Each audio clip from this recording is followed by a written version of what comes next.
Now, we've deliberately put together a panel that represents a mixed perspective and a mixed set of views on the subject in question.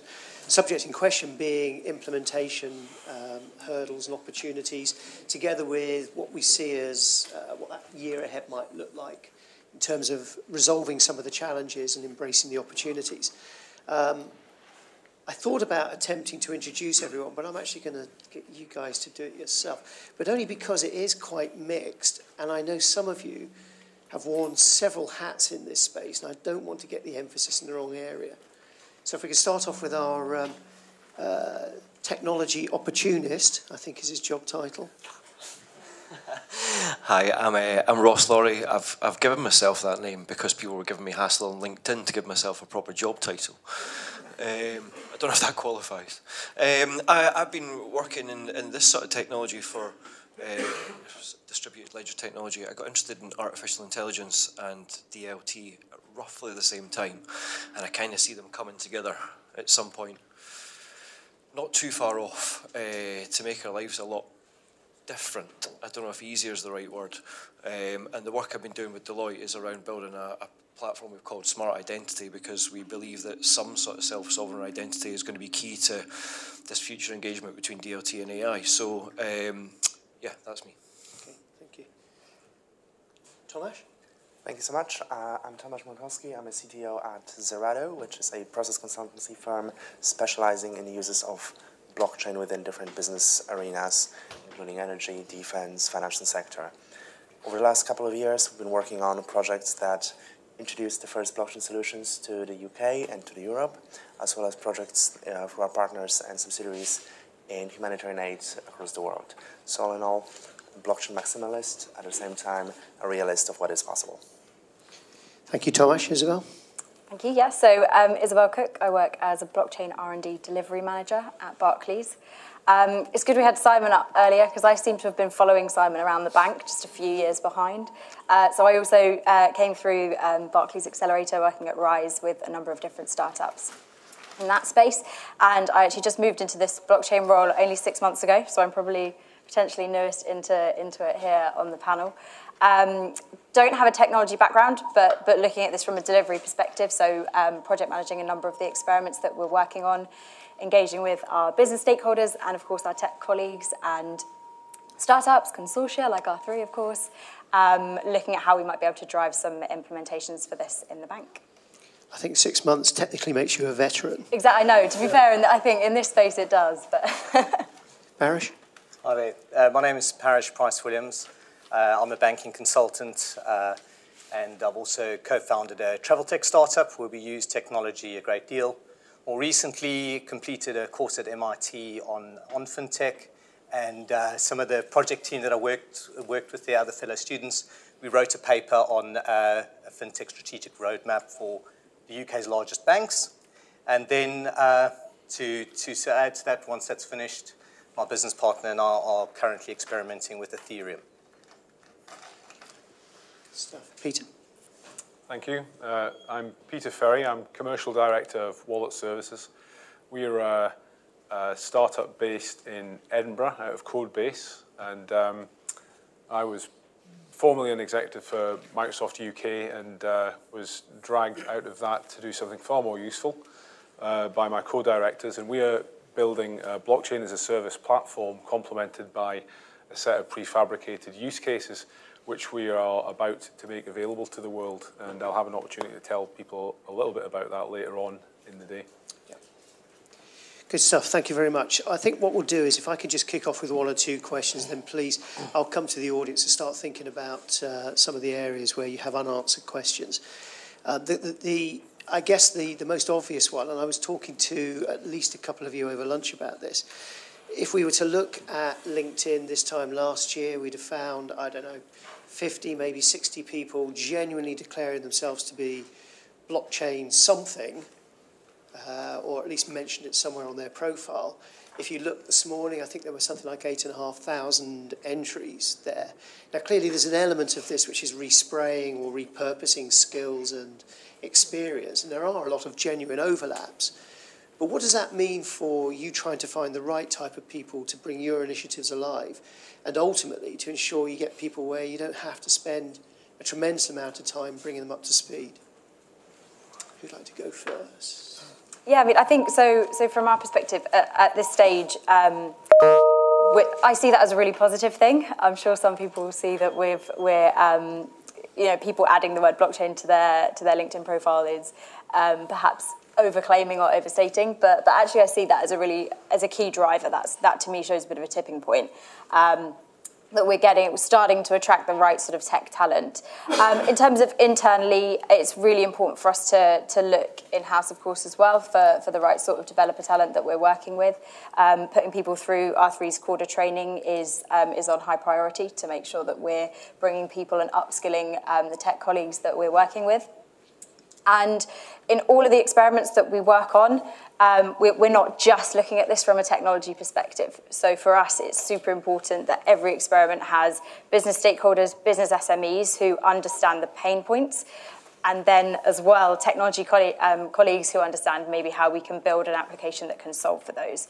So we need to look at this at both sides, not just having the right tech colleagues, it's also bringing into the room right business stakeholders as well, and of course the right governance colleagues. So quite interesting perhaps for some people to think, but we're bringing in governance colleagues from day one. Every experiment that we work on, we have those KYC, ML, FinCrime, legal experts, regulatory experts coming in, so they can help us kick the tires and really kind of look at where are the issues, where are the flaws right now in a particular experiment. So it's bringing the right sort of people together and a very good mix. Not just technologists, but I would say that because I'm not a technologist. Sure, and that's a perspective from sitting within a bank wrangling projects in this area. Peter, what about you in your business ventures? Well, we are taking the approach that we have to grow our own. I'm not sure that there is such a thing as a blockchain expert because it's an incredibly wide, broad technology base. So I think that there are certainly people out there who have a wide overview of that technology, but they tend to be T-shaped and they're expert in some particular area of that technology. So the approach that we're taking, I'm would not count myself as an expert, but I'm lucky enough to work with a couple of co-directors who are, and we are taking the approach that we have to incubate those skills, and in hiring developers, we have to invest and take them through the process of building the blockchain engineering expertise that we're going to need in the future. Perhaps we can touch on that a little bit later on as well, because I know there are questions about how you garner support and interest from the sponsor community, but also I think it's made slightly more complex if you're trying to raise investment and gain enough of a budget to be able to do some of these things. And if that investment's coming from outside of the organisation, it can present a real challenge to bring them along at the same pace. We'll touch on that a little bit later on if that's all right. In terms of those people, though, there are a case for growing your own and developing your own expertise, and a case that says, well, actually, there's nothing wrong with finding people who may be coming from broadly the right area, and then we take them on that journey. And what would your advice be to people who are practitioners in that space about the skills they have and the extent to which they might push their luck? What do you reckon, Ross? It's all about faking it till you make it, isn't it? I mean, that's pushing your luck's a good term. I think, to tie that back in with the first question, I've kind of found people by getting out and about, and I think that's sort of just been how a lot, certainly people in the development community, not that I am part of that anymore. Meetups and things like that are brilliant for finding people, and even just for trying to back up your own ideas. A lot of the things that we work on, even though we're working with organisations, you have your own thought process and you go away and work on it, and you can be quite isolated. Incidentally, I tried to pinch one of Peter's staff for Deloitte, so a meetup. So technology opportunist. Well, that's exactly it. And a fight ensued. I think so you're at opposite sides of the. we're pals. We certainly in our team in Deloitte we had a core bunch of people who we contractors and whatnot, hackers, whatever you want to call them, that we brought in. And we brought in our own development team as well, from mainly Java backgrounds and whatnot. And I think we've got a very competent team now. You know, I think we're very early stages. I think someone's mentioned it, Brian probably mentioned it, we're so early on in this process that it's kind of difficult to find people that have got skills, because you don't know what skills you're looking for. And to your point about the organisational side of things, I mean, there's William Maguire has got a book, Business Blockchain, or Blockchain Business. And he identifies these sort of three key parts for adoption of any of these technologies, which is the sort of legal, regulatory side, the business organisation side, and the technology side. I think, from my point of view, I usually get the technology side first, and I usually find the organisational and legal side hardest. And I think what we've probably got in the blockchain world is a lot of people back in the technology side and not enough people back in the regulatory or the business side. That just takes time. Sure. So in terms of trying to deal with some of those tensions and recruiting that interest, certainly on the business side, potentially on the legal side, with senior management, Parish, how do you go about that in your own organisation? Well, as I mentioned earlier, John, who's my business partner, we've identified that clearly blockchain is an opportunity. Where the opportunity lies and what you can do with it, well, that's still open to debate and the jury's out. But John's the technical half, if you like, of what we do. And, you know, one of the things that I've set the task with him to do is to upskill himself, and we've decided to focus on Ethereum in that area. Right. Interestingly, we ran the student group that I was part of at MIT. We ran a survey in February on LinkedIn. We reached out to about 250,000 LinkedIn users. And one of the questions we posed to them was around blockchain and the digitization of assets more specifically. And we found that education came out number one as the key hurdle, if you like, or the key challenge that needs to be overcome to move blockchain and DLT forward. It's interesting that, I mean, education, I think, is definitely a key part. We heard more of that this morning. But if we think about to some extent, the lack of agreement around some of the terminology or the lexicon that's in play, how much do you think that contributes towards potentially not getting to a start line which is unified and congruent? Well, I think we have a challenge with blockchain. One of the key challenges with blockchain is we are where we were with the internet, say, in the 90s, somewhere around there. So we have some purists who have some strong ideas around how blockchain needs to be governed, managed. We see that with the debate around hard forks, etc. And I think only once we've overcome some of those particular debates, because from a large corporate perspective, you're going to look at it from that commercial, what's going to be better for the, to move this forward as a community. Sure. Some of the purists want to keep what it was originally designed to do. And in some cases, that doesn't necessarily marry up to the scalability and the adoption that large organizations want to achieve with something like DLT. Thank you for that. Tomasz, what's your perspective on that? Well, the key part actually, and I would agree with the assumption of internet of either it's 90s or 80s, that's very much the debate where we are. But the key part of it is essentially standards. So one of the things we've decided within Zerato is to be vendor agnostic and technology agnostic in it. And that means we believe technology actually is simple. It's easy for me to say, coming from MIT myself, but ultimately it is free old technologies put together.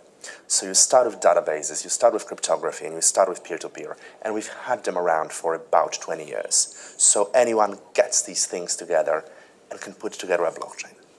So whether Ethereum will win, whether Bitcoin will win, whether R3 will win, or whether all of them will coexist, that is the question that the next couple of years will tell. But the important thing is, how do you architect the business to utilize the underlying concept? Internet today, we think, is one thing. It's one internet. In the 80s, there were dozens. Some of them were French, some of them were American, some of them were Russian. And they didn't work together. Eventually, one standard emerged by itself. It did not emerge by stating, this is what we need to do. Because all we agreed on is we need to inter-network. We need to talk from one end of the world to the other end of the world. That was the only underlying principle. Same with blockchain. There is no need for arguing whether one fork is more important than the other, whether Ethereum is the way to go forward. The idea is we can chain the blocks together to build a distributed ledger, to agree on the state of truth. How do we do it? It's simple. Technology will actually find the best solution because that's always how it does. Thank you for that. Right, I'd like to open it up to the floor if anybody has a question on implementation issues, challenges, or how you overcome those. One at the back there. Yeah, we heard from, just looking at your names on there, Isabel and Parish.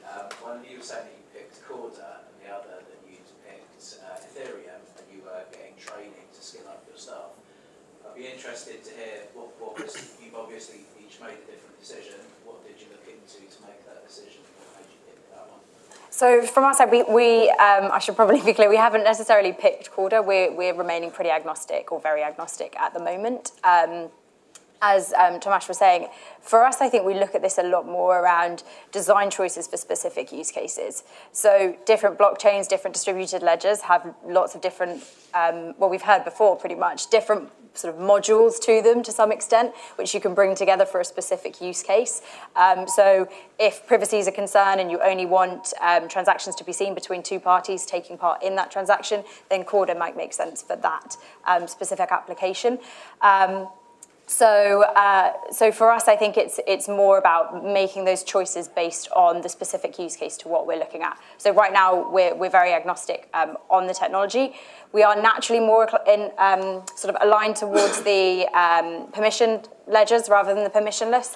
I think working in a regulated financial institutions, working on with a network with known actors who are also regulated institutions is just going to be the kind of natural progression step for us, rather than a completely permissionless environment. So, yeah. Off the back of a conversation with my partner John, we decided to have a look at a variety of different options. Ethereum came out, I guess, top at the moment because firstly, the recent announcement around their alliance and the types of organizations that have signed up to that alliance. The fact that we feel that the space where we would like to operate in is around banking and financial services, and in that space there seem to be the likes of JP Morgan as an example, Morgan Stanley, and so on. So that was one decision.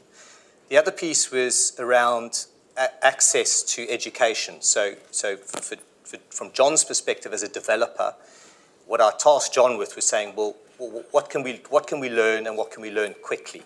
And Ethereum offered that. And then thirdly, this is just a personal view, I see the alliance as something like what WordPress did. WordPress, has created this community of developers where you can access a WordPress developer pretty much anywhere. You could probably go on to some gig site and get someone to help you with the front end of a WordPress website. And now today you can just get drag and drop in WordPress. And that was just sort of something looking at that and thinking, in the future, it seems like Ethereum wants to offer that. And if they can offer that, then that means that access to staff, access to talent, access to people to build things is going to be easier and quicker. Okay. Interesting. So the prospects of some sort of democratization of the development process. Very interesting. Can I just chip in on that? Of course, please. I'd just comment that the fact that you have to an enterprise has to make a big strategic choice about which blockchain platform to build on right now is probably it's in some ways a sign of the maturity of the industry. So I think I'm with Thomas. It's the standards and the common interfaces are not quite yet in place, and as they emerge, then that's when these technologies can become much more palatable, because there's a choice, there's a plural nature of the choices that enterprises can make around which platforms to build on. So when we, Wallet Services, we were lucky enough to be invited to the Construct conference, which is 250 heavy engineering blockchain developers over in San Francisco. And the number one topics there were all around integration and interoperability and how the industry can come together to define some of these common methods of accessing all of the different blockchain approaches, which in a way that allows enterprises to build all of these use cases with similar sets of skills. Sure. Okay. Come over here and over to you. Given we've heard quite a bit about the importance of engaging with the business, getting real clarity on what the commercial application is, kind of education around that, and given a number of business leaders already struggling with understanding analytics, machine learning, applications of data science, I wonder if you think, we've kind of hinted at it already, is there more need for collaboration between data science leaders, the innovations businesses are trying to make in data science, and blockchain? And how's that going to happen best? When blockchain tends to talk a lot about educate the IT department and get the IT side of the organisation to view it as a technology option, whereas a lot of the innovation and growth from data science is happening in business. These are separate areas. How do you make that work together rather than be two other technical things for business leaders to get their heads around? So from our perspective, we sit literally right next to our data science team. So we're really closely aligned, work together on certain different projects. So there definitely is that kind of sort of interaction there between our two areas. So I think we're potentially quite fortunate in that respect to have that knowledge right next to us. Yeah. Right. I'll jump in on that, having spent some time with the data science team on one of our projects over the last couple of months.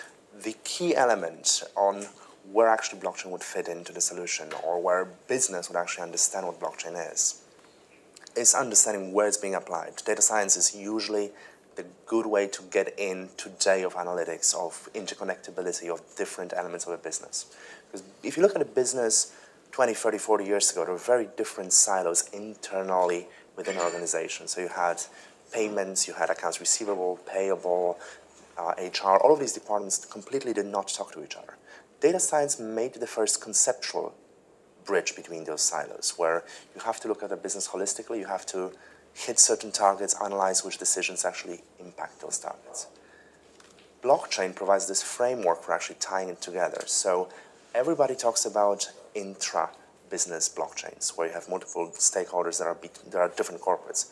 But actually, if you engage with today's large corporates, there is just as much internal multi-stakeholder engagements, and that's where there is the overlap between the business understanding of the data science team and the technology capabilities of bridging those different silos together.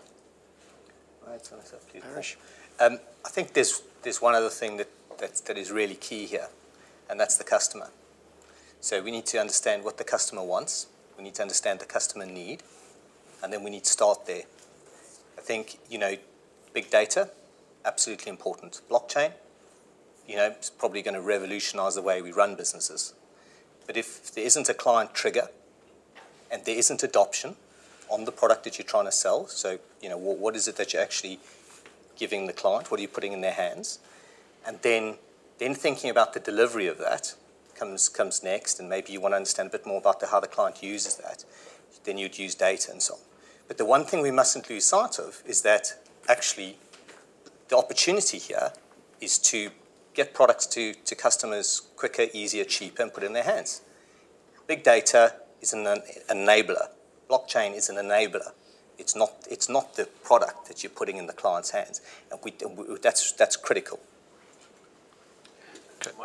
I was just going to say on that point, I think if anyone starts out looking to build a blockchain solution, they're probably going to be on a hide into nothing anyway. It's kind of all about loving the problem rather than the solution. And our job these days is kind of about joining the dots and knowing the relevant technologies that we can slot together. And I think that sort of goes back to the sort of previous question around adoption and things. I don't think any of us think we're building like the system that's going to be the thing we all use in 5-10 years time. It's that learning process. We're in a mobile equivalent. We're building WAP just now. Yeah. We had a question over here. I'm a big believer in simplification and the business drivers. I've never bought a car based on the fact that I know how an internal combustion engine works. And it's exactly the same with blockchain. All business leaders know about databases, they don't know if it's relational or not. So that's the level that you need to take the language up to. But I'm also aware that grocers taught banks how to handle customers and their data. What other industries are going to teach financial services how to use blockchain? Well, if it's a question, I think that I think when we speak about blockchain, we automatically assume money.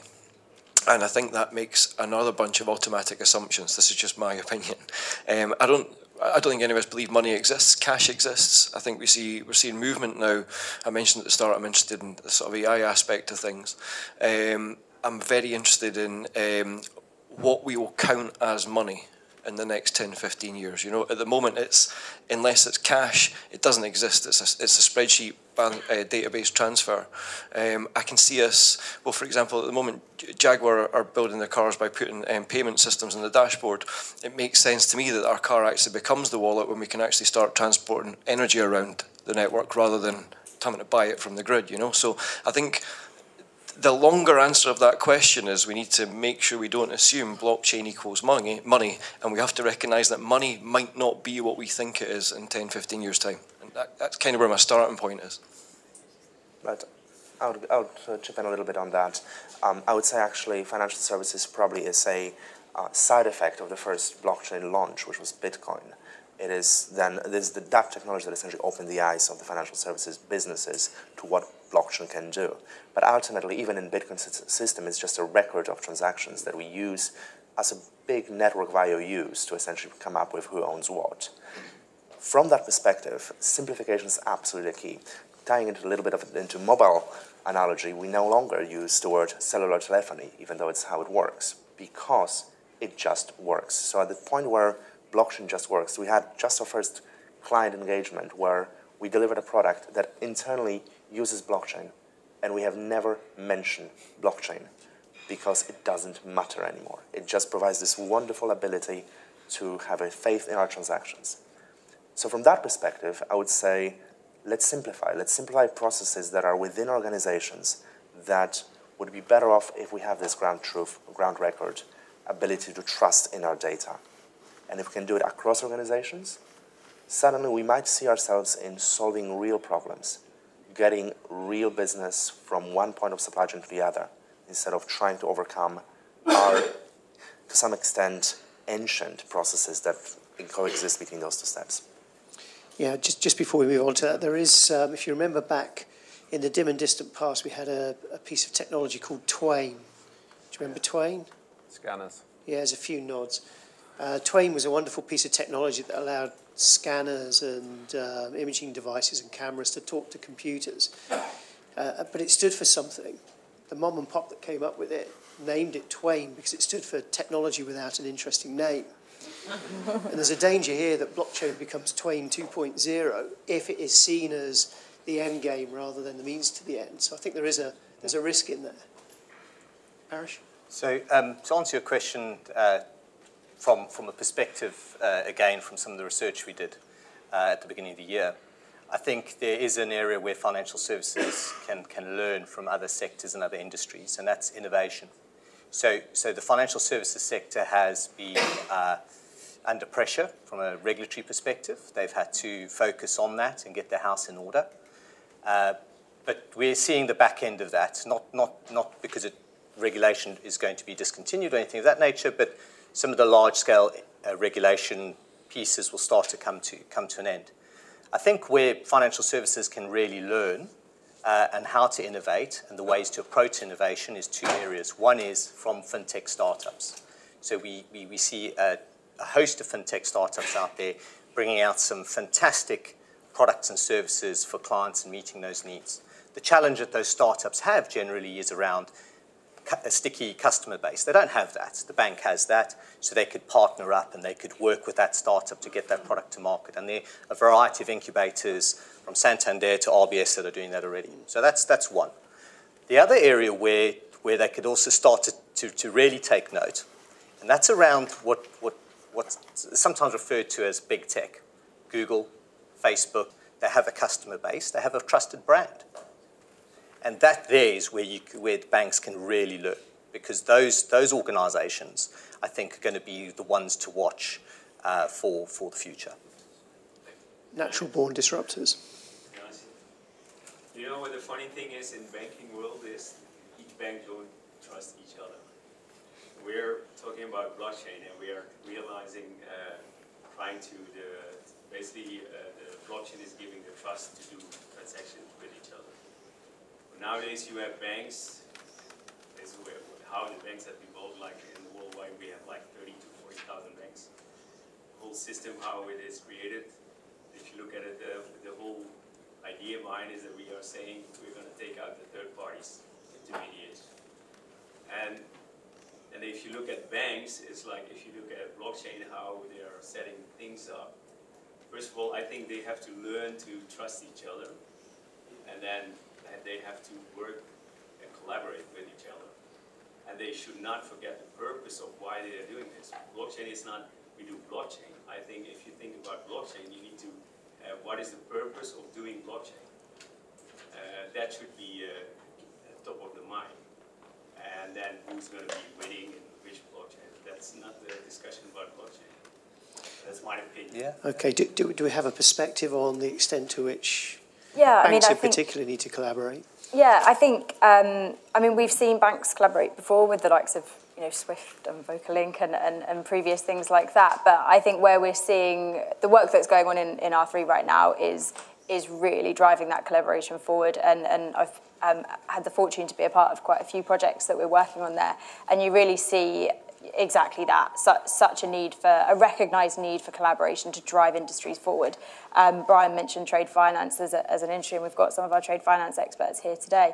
And that's, it's currently such a paper-heavy, very manual part of the industry, and it's recognised across the industry that is something that needs to be updated and move forward. And the only way we can really do that is if we do it, as an industry. So I think there is that recognition and that need, and we're really seeing it with consortia like R3 and others. So I think we're seeing it definitely. I think just if I think about collaboration, I think about some of the interesting labs I've seen. They seem to me, or strike me as being the areas where there's an obvious, real opportunity for people to get together, often without fear of one particular member of that organisation trying to dominate the lab or the initiative. How does that play out with the strategy or the plan or the purpose behind the Deloitte lab? Well, I mean, I think RBS at one of the conferences I've got a good line, which is there's only so much fun you can have with your own blockchain, and I think that's pretty key to why collaboration makes this all happen. I mean, there's no point in just building it for yourself. So certainly from our point of view, yes, that's exactly what we're doing. We're reaching out to find consortia to work with, or form our own. There's a lot of use cases we're looking at, a lot of back-end things that we've talked about before as well. I think it's more important. I mean, again, I mentioned William Maguire earlier, and I'm not plugging him incessantly, but he's got an open paper online. I think he's published a 25 consortium that he's familiar with, the biggies, and there's a raft more after that. But the whole point in it is it's that everyone joins in and uses it, and I think that's where we've maybe seen some slow adoption, because it's difficult to try and sell a blockchain solution to one party. You kind of have to get everyone to get involved in it at the same time, and arguably there's scope that perhaps the big four should get together and form a consortium around regulation. Maybe R4. Could I add nice branding. Could I add to Ross's comment there, please? So there is a challenge, though, about this collaboration, and that's competition law. So one of the things that banks, need to be thinking about, and I speak from a banking perspective because that's where I spent a lot of my time, but competition law is real and it exists. And if you have spent any time within a financial services organisation and as an employee or consultant or contract to that organisation, you need to familiarise yourself with competition law. What you can share, what you can't share with your competitors, how you can and how you can't work together. And that makes it really difficult, and where that line is, between actually, does it become sharing or does it start to become a cartel? Now, I'm not saying that that's where this is going, but if you knew that you were up for potentially in your personal capacity, that you could be fined, you could find yourself behind bars, what route are you going to take? You're probably going to take the more cautious route, rather than the overbold, innovative style, let's all go guns blazing and start collaborating.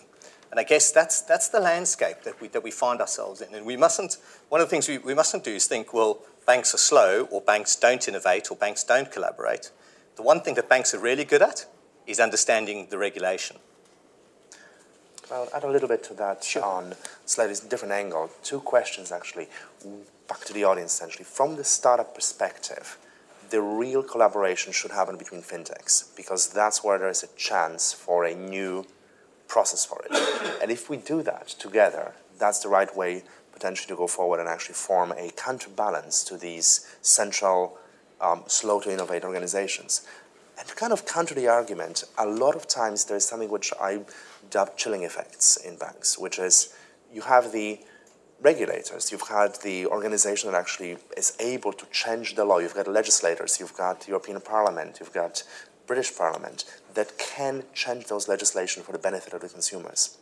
And then as that regulation trickles down and down from the legislator, through the regulator, through the implementing entity, through the person who is actually chiefly responsible for that business within a bank, it gets more and more cautious. And it gets more and more cautious because of misaligned incentives. So as an individual in a large organization who is making that personal risk decision, you will be fined. You might actually risk having a criminal record. You might have to risk going out of your way to negotiate with the regulators or with legislators to bring your case forward. If you're not a stakeholder, if you're not a shareholder of the bank, you would not take that risk because it doesn't impact your personal salary, it doesn't impact your personal life. Fintechs are great at it. They challenge that. They managed to get the FCA to start Project Innovate, start Project Sandbox. We don't see that kind of engagement because we don't reward compliance officers in large banks with the task of let's push back, let's organize a campaign, let's change that regulation, and let's argue why it's good for the customers, not for us. Okay, thanks for that. And I think on that note, what we'll do is we'll call a halt to it and suggest that anybody who wants to pick up further questions can do so either now over the break or a little bit later on at the end of the sessions. But if you could all join me in thanking our panellists.